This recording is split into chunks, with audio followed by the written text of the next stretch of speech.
CM Chandrababu నాయుడుపై అనుచిత వ్యాఖ్యలు చేసిన అంబటి రాంబాబుపై మాజీ ఎమ్మెల్యే గండి బాబ్జీ పెందుర్తి పోలీస్ స్టేషన్లో ఫిర్యాదు చేశారు. ఈ సందర్భంగా ఆయన మాట్లాడుతూ ఉన్నత పదవిలో ఉన్న వ్యక్తిపై అనుచిత వ్యాఖ్యలు చేసినప్పుడు చర్యలు తీసుకోవాల్సిన అవసరం ఉందని అన్నారు. లేకపోతే రానున్న రోజుల్లో మరిన్ని బూతులు మాట్లాడే అవకాశం ఉందని చెప్పారు. అంబటి రాంబాబుపై అభ్యంతరకరమైన ఫ్లెక్సీలు పెడితే పోలీస్ స్టేషన్లో ఫిర్యాదులు చేయాలని, లేకపోతే న్యాయపరంగా పోరాడాలని సూచించారు.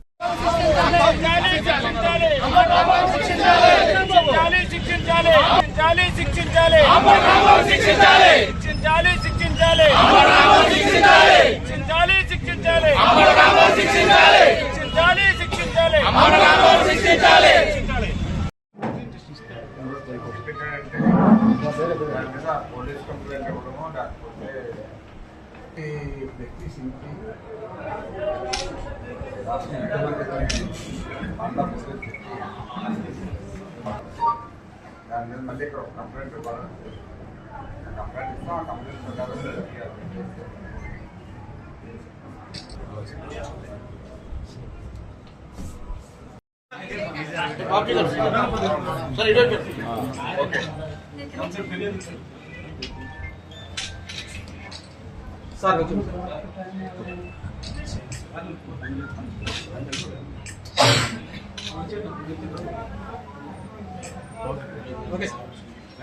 మీ అందరికీ తెలుసు, గత 2 రోజుల కిందట అంబటి రాంబాబు అనే సీనియర్ నాయకుడు సంస్కారం లేకుండా ఒక రాష్ట్ర ముఖ్యమంత్రిని తన నోటికి చెప్పలేని పదాలని పక్కా పబ్లిక్లో తిరిగితే మరి ఎటువంటి చర్యలు తీసుకోవాలో ప్రభుత్వం మరి నిజంగా చెప్పాలంటే తీసుకోలేదు.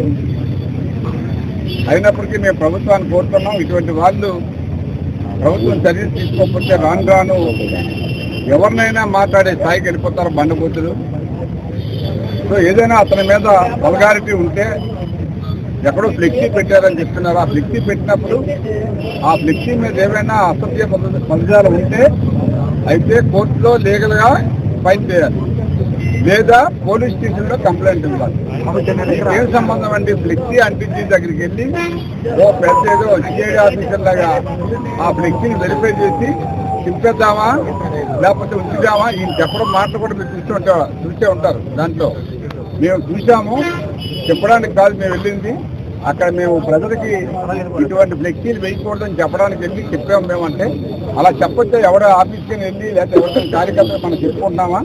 మనం పోలీస్ స్టేషన్కి చెప్తాం, అయ్యా పలానా వాళ్ళు మా మీద ఫ్లెక్సీ వేశారు, అది చర్య తీసుకోండి. ఆ ఫ్లెక్సీ అటువంటి ఫ్లెక్సీలు వేస్తే మేము మళ్ళీ గొడవలు అవుతాయి, అనవసరంగా లా అండ్ ఆర్డర్ ప్రాబ్లం వస్తుంది, మీరు తీస్తారా లేకపోతే కోర్టులో కేసు చేసుకొని అది చర్య తీసుకుంటే మేము తీసుకుంటాం, మీరు తీసుకోకపోతే అని చెప్పి జనరల్గా ప్రొసీజర్ మనం ఎక్కడ ఫాలో అయ్యింది.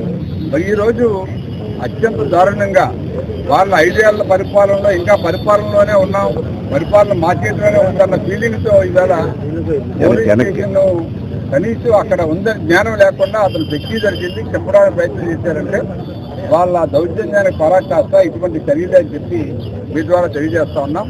ఈవేళ ఈ విశాఖపట్నంలో పెందుర్తి కాన్స్టిట్యున్సీలో మేము మరి అతని మీద చర్య తీసుకోవాలి. అటువంటి అసభ్య పదజాలాన్ని వాడినందుకు ఒక ముఖ్యమైన నాయకుల్ని, ఈ దేశ రాష్ట్రాన్ని పరిపాలించే నాయకుల్ని అవమానించి ఇటువంటి భాష వాడినందుకు ఆయన మీద చర్య తీసుకొని మరి కోర్టులో కేసు పెట్టాలని కోరాం సిఐ గారిని. మరి ఆ విధంగా మరి ఏం చేస్తారో చూస్తాం. Thank you.